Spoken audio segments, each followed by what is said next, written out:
We're running through the ABCs of environmental law, and today B is for BCT. Now, in one of my prior videos, I talked about BAT, Best Available Technology, and that's a concept we find in the Clean Water Act. BAT has a friend it hangs out with, BCT, Best Conventional Technology.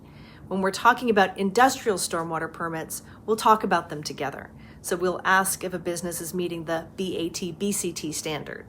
And they are both examples of using technology under the Clean Water Act to achieve better and better water quality. BCT applies to what the law calls conventional pollutants, things we assume we're going to find at every permitted facility, like pH, oil and grease, or total suspended solids. These are not exotic chemicals. They are everyday pollutants that show up at a lot of businesses just because they're in business. And BCT sits in the middle of the technology ladder.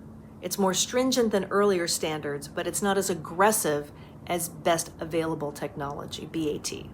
And here's what makes it different. With BCT, regulators are trying to balance two things. First, they're looking at how much technology could reduce pollution in stormwater and in water runoff. And second, does the cost of that technology make sense when you're comparing it to the environmental benefit? In other words, BCT is where economics enters the conversation. Like BAT, BCT is not based on what's easiest or cheapest. It looks at what pollution control technologies are reasonably achievable across an industry as a whole, taking cost effectiveness into account. And just like BAT, it's not static.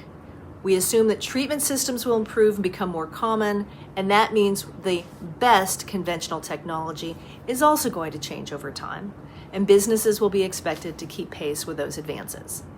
So if BAT is about pushing the envelope and using the best available technology, BCT is about applying proven effective controls to everyday pollutants in a way that improves water quality over time. You can already see why I'm doing these videos between all the different letters and acronyms and weird phrasing. But when you're talking about Clean Water Act and when you're talking about environmental law, all of it matters. So today, B is for BCT.